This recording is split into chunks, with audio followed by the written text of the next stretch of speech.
I te ja sam Miloš Islamić 2 i danas ću vam kažem zašto će Muđe da prestigne baku praseta. Oba youtubera snimaju redovno videe, međutim Muđe nekako je vratio GTA 5 trke i počeo da igra FIFA i počeo da dobije na pratiocima. Dok baka prase već ima dosta pratilaca, snima redovno, a ne dobije na pratiocima.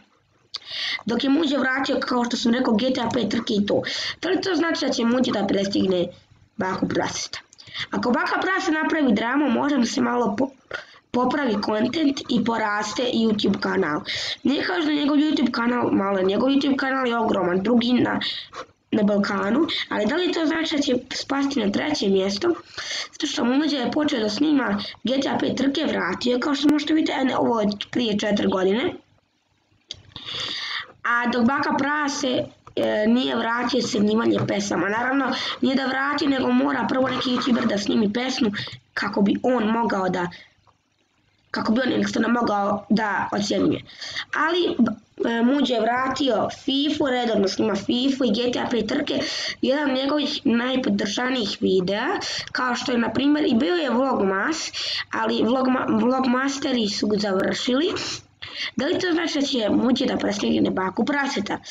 Ja mislim da da, zato što Muđi kanal ne raste baš tako brzo, ali ipak raste, dok od bake prasete YouTube kanal već ima nekoliko mjeseci, mislim da je on na cifri 1.091.000, dobije samo 1.000, tako da Muđe će definitivno da prestigne baku praseta.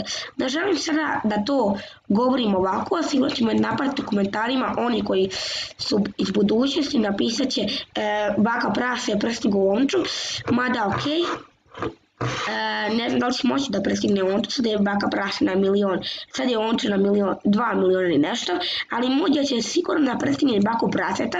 Muđin kanal raste, a obojica redovno snimaju, ali Muđe je vratio GTA 5 trke, Muđe je vratio FIFA i na kraju Muđe je vratio Vlogmas. Dobro, Vlogmasteri više ne snima. Pitate se zašto? Zato što jednostavno Vlogmasteri ne snima, zato što sam završio što se tiče Vlogmastera za ovu godinu.